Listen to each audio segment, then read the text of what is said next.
सिमरन इतना स्वादिष्ट खाना बनाती थी कि लोग उंगलियां चाटते रह जाएं। पर सबसे ज्यादा मशहूर था सिमरन के हाथ का मक्के की रोटी और सरसों का साग। सिमरन के हाथों में खाना बनाने का जो ये हुनर आया था, जो उसके हाथों में टेस्टी खाना बनाने की कला थी, वो उसे अपनी दादी से मिली थी। सिमरन की दादी बहुत ही बढ़िया खाना बनाती थी। दादी, आज मैं आपके हाथों का बना हुआ साग खाऊंगी। अब कुछ दिन बाद तो मेरी शादी हो जाएगी, फिर तो मैं कभी कभी आपसे मिलने आया करूंगी। मम्मी, आज साग को तड़का दादी लगाएंगी। क्यों दादी? अरे, आपकी आंखों में आंसू क्यों आ गए?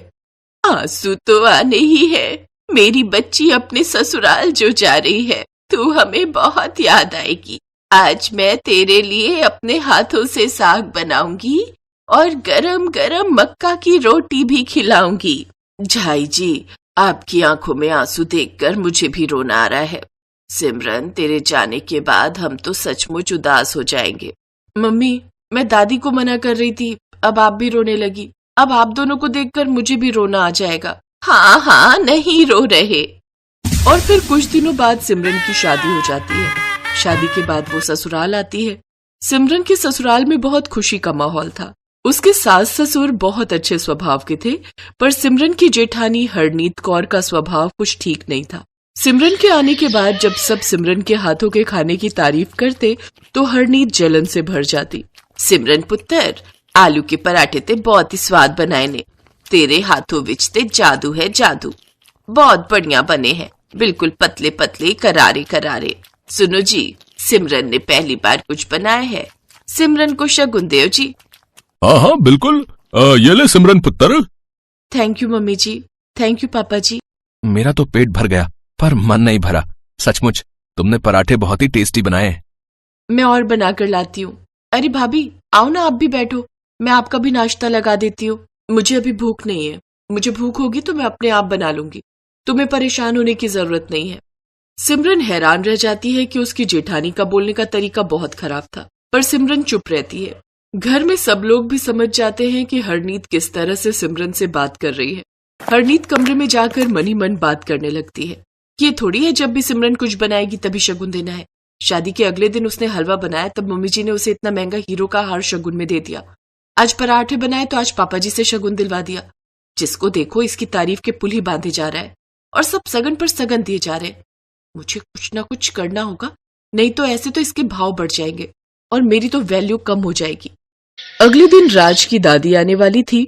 सिमरन पुत्र, बेबे को सरसों का साग और मक्के की रोटी बहुत पसंद है। शादी में तो वो इतना तुमसे मिल नहीं पाई थी, इसीलिए अब उनका मन है कि वो तुम्हारे हाथों का सरसों का साग और मक्के की रोटी खाएं। खासकर उन्होंने मुझे फोन पर ये बात पहले ही कह दी है, इसलिए तुम सरसों के साग और मक्के की रोटी बनाने की तैयारी करो। वो शाम को खाने पर आ जाएंगी। साथ में बलदेव और कुलजीत मतलब चाचा चाची भी आ रहे हैं। मक्के की रोटी, सरसों का साग, वो तो मैं बहुत अच्छा बनाती हूँ मम्मी जी। मैंने अपनी दादी जी से सीखा है सरसों का साग बनाना। बहुत अच्छी बात है पुत्र, चल फिर तू साग बनाने की तैयारी कर ले। सिमरन साग बनाने में बहुत माहिर थी। वो अपने हिसाब से बहुत ही मेहनत के साथ साग और रोटी बनाने की तैयारी करती है, पर उसकी जेठानी हरनीत उसके इस काम को बिगाड़ना चाहती थी। मैं भी देखती हूँ ये बेबे को कैसे खुश करती है। साग बनाकर रसोई से बाहर गई हुई है। मैं साग में नमक तेज कर देती हूँ ताकि कोई साग खा ही ना पाए, सब इसकी खूब बुराई करें। सिमरन साग को तड़का लगा चुकी थी, बस उसे तला लगाना बाकी था। वो उसे पकाने के लिए गैस पर छोड़कर अपने कमरे में चली जाती है। हरनीत साग में जैसे ही नमक डालने लगती है, उसकी शॉल का किनारा गैस पर लग जाता है, पर हरनीत का ध्यान तो साग में नमक डालने में था। वो तो नमक के डिब्बे का ढक्कन खोलने में लगी हुई थी, पर सिमरन की नजर उसकी शॉल में लगी हुई आग पर चली जाती है और वो चिल्लाती है, भाभी, आपकी शॉल में आग लग गई है, पीछे हटो। हरनीत समझ ही नहीं पाती है। सिमरन अपने हाथों से आग को बुझाकर शॉल दूर फेंक देती है। हरनीत की शॉल से आग बुझाने की वजह से कालापन सिमरन के हाथों में भी आ गया, पर सिमरन ने अपने हाथों की परवाह नहीं की। घबराओ नहीं भाभी, आग बुझ गई है। वो तो मैंने देख लिया। आपका ध्यान कहाँ था? आपकी शॉल में आग पकड़ गई थी। वो मैं सिमरन, तुम्हारे हाथ, अरे तुम्हारे हाथ जल गए हैं। कोई बात नहीं भाभी, मैं ठंडा पानी डाल लेती हूँ, ठीक हो जाएंगे। सब लोग रसोई में आ जाते हैं। सिमरन, मेरी वजह से तुम्हारे हाथ जल गए, आई एम सॉरी। अरे भाभी कुछ भी नहीं हुआ है, वो तो आग बुझाने की वजह से ना थोड़ी जलन हो रही है। किन्ना प्यार है दोनों देवरानी जेठानी विच, रब करे तुसी दोनों दा प्यार एवे ही बनिया रहे। सिमरन पुत्र तू कमरे में जाकर बैठ, यहाँ हम देख लेंगे। हाँ सिमरन, मैं और मम्मी जी मिलकर कर लेंगे, तू आराम कर, मैं तेरे हाथों में दवाई लगा देती हूँ। ठीक है भाभी। सिमरन सबके साथ कमरे में जाकर बैठ जाती है। हरनीत को अपनी गलती पर बहुत पछतावा था। वो आज जलन में भरकर कितनी बड़ी भूल करने वाली थी, पर जब उसने सिमरन के नेचर को देखा तो वो अपने आप पर बहुत शर्मिंदा हुई।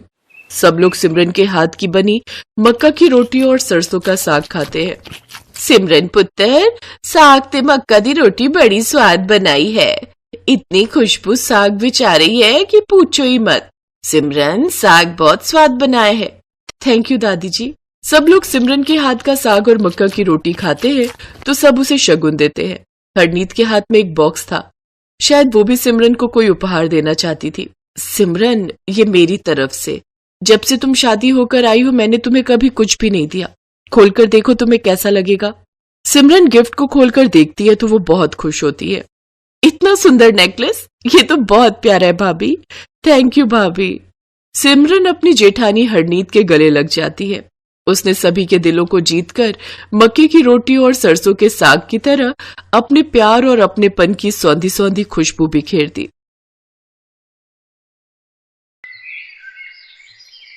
कहते हैं ना, जिसकी 3 दिन बहुएं हो उसकी सास तो रानी होती है रानी।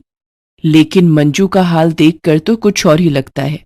मंजू की 3 बहुएं हैं, लेकिन तीनों ही अलग अलग स्टेट की होती हैं, जिसका कारण था उसके तीनों बेटों की लव मैरिज। सबसे बड़ी बहू दलजीत पंजाबी, मंझली बहू मोनालिसा भोजपुरी और सबसे छोटी बहू अंबिका राजस्थानी होती है। सावन का महीना शुरू हो चुका था। सावन के पहले सोमवार को मंजू की तीनों बहुएं अपने अपने रिवाज के हिसाब से तैयार होकर मंदिर में पूजा करने के लिए आती हैं। कुछ देर में जब मंजू मंदिर में आती है तो देखती है कि उसकी भोजपुरी बहू हरे रंग की साड़ी में नाक से लेकर मांग तक सिंदूर भरे हुए है। पंजाबन बहू पटियाला सूट पहनकर बालों में परांदा लगाकर खड़ी है, तो वहीं सबसे छोटी राजस्थानी बहू घाघरा चोली और हाथों में भर भर कर चूड़ा पहने खड़ी होती है। तभी वो तीनों कहती हैं, पैरी पौना मम्मी जी, प्रणाम करतानी सासू माई, खम्मा घड़ी माजी सा। हाँ हाँ हाँ, खुश रहो, आबाद रहो, चाहे यहाँ रहो या गाजियाबाद रहो। तुस्सी भी ना बड़े मजाकिया हो मम्मी जी। चलो अब तुम तीनों की पूजा हो गई हो तो मुझे भी दर्शन कर लेने दो। हाँ हाँ माजी सा, कर लेना दर्शन, लेकिन पहले मारे को ये तो बता दो कि हम तीनों आज चौकी लग रही हैं कि नहीं। हाँ सासू माई, हम सब कैसन लागत बानी बताई ता। सच कहूँ बहुओं तो तुम तीनों जैसे सजी धजी खड़ी हो ना, ऐसा लग रहा है जैसे मंदिर के लिए नहीं बल्कि किसी पार्टी में जाने के लिए तैयार हो रखी हो। कितना साज श्रृंगार किया हुआ है तुम लोगों ने। सासू माँ, माने तो लगा था कि आप हमें देखकर खुश हो जाएंगी, लेकिन आपने तो हमारी तारीफ ही ना की। ओहो, अब मैं क्या सुबह सुबह तुम सबकी तारीफों के कसीदे पढ़ना शुरू कर दूं। चलो अब जल्दी से जाकर किचन में खाना बना लो, तब तक मैं पूजा कर लेती हूँ। तभी तीनों बहुएं किचन में खाना बनाने के लिए चली जाती हैं और मंजू हाथ जोड़ते हुए कहती है, हे भगवान, मैंने क्या पिछले जन्म में अलग अलग स्टेट का कर्ज लिया था जो तरह तरह की भाषा बोलने वाली बहुएं मेरे घर भेज दी। मंजू इतना कही रही होती है कि तभी किचन में से जोर जोर से चिल्लाने की आवाज आने लगती है। पहले आलू दे पराठे मैं बनावागी, मेरे घर वालों ने देर हो गई सी। आई बड़ी आलू का पराठा बनाने वाली। पहले लिट्टी चोखा मैं बनाऊंगी। नहीं नहीं, पहले दाल बाटी मैं बनाऊंगी जीजी शाह, मारे इनको दफ्तर जाना से। नहीं नहीं, पहले हम बनाव, हम कौनों से कम नहीं खी। एक बार बाल पकड़ लेना तो छिकवा छुड़ा देव त्योहार। नी तुसी मेरी गुद फाड़ेगी, मैनू गुस्सा आ गया ना तो फिर तस आगी तेनू। जीजी सा, जे आप दोनों की लड़ाई खत्म हो गई हो तो मैं अपनी दाल बाटी बना लूं। चुप कर तू। मंजू झट से जाकर किचन में देखती है तो तीनों बहुएं आपस में जोर जोर से लड़ाई कर रही होती हैं, जिसे देखकर मंजू कहती है, क्या हो गया, क्यों बिल्लियों की तरह सुबह सुबह इतनी जोर जोर से लड़ाई कर रही हो। मम्मी जी, तुसी अपनी इन दोनों बहुओं को समझा लो पहले। मैं कह रही हाँ, मैं इन दोनों का मुंह पन देना है। हमको क्या कमजोर समझ रही तुम दीदी? अरे बचपन में हमरे घर वाले हमको झांसी की रानी कहत रहे। हाँ हाँ जीजी सा, गुस्सा तो हमारे अंदर भी कूट कूट के भरा है। तुम चारों ने तो मेरा दिमाग खराब करके रखा हुआ है। एक तो वैसे ही ना जाने अपनी अपनी भाषा में क्या क्या बड़बड़ाती रहती हो, ऊपर से सारा दिन इस घर को कुरुक्षेत्र का मैदान बनाकर रखती हो। सासू माँ, हमार गलती नहीं खे, हम तो सुबह के नाश्ता में लिट्टी चोखा बनाए के खातिर किचन में आवल रहनी, लेकिन ई बड़की जेठानी हमका बोली कि ई तोहार लिट्टी चोखा कोहू ना खावेला, ए खातिर रसोई से दूर हटेला। ताही ते मैं गलत ये कहा, मैनू तो पराठा बनानी सी, शुभम ता नहीं खांदे लिट्टी चोखा, ते इना दोनों दे चक्कर ची मैं अपने पति नु भूखा नहीं भेज सकती। अरे तो तीनों बारी बारी से खाना बना लो, पहले दलजीत बना लेगी, फिर तुम, और आखिर में अंबिका बना लेगी। अरे ई काहे बनाएगी पहले, रसोई में हम आवत हैं तो हम ही पहले पकाएंगे ना। तीनों ही नहीं बनाओगी, अब बाहर रहना, मेरी रसोई से मैं बना लूंगी, अपने बेटों के लिए अपने आप खाना। इतना कहकर मंजू अपने तीनों ही बेटों के लिए नाश्ता बनाने में लग जाती है।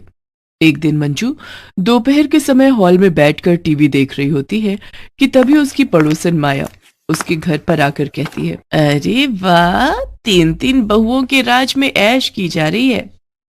अरे काहे की ऐश माया, खैर आओ बैठो, मैं अभी चाय मंगवाती हूँ।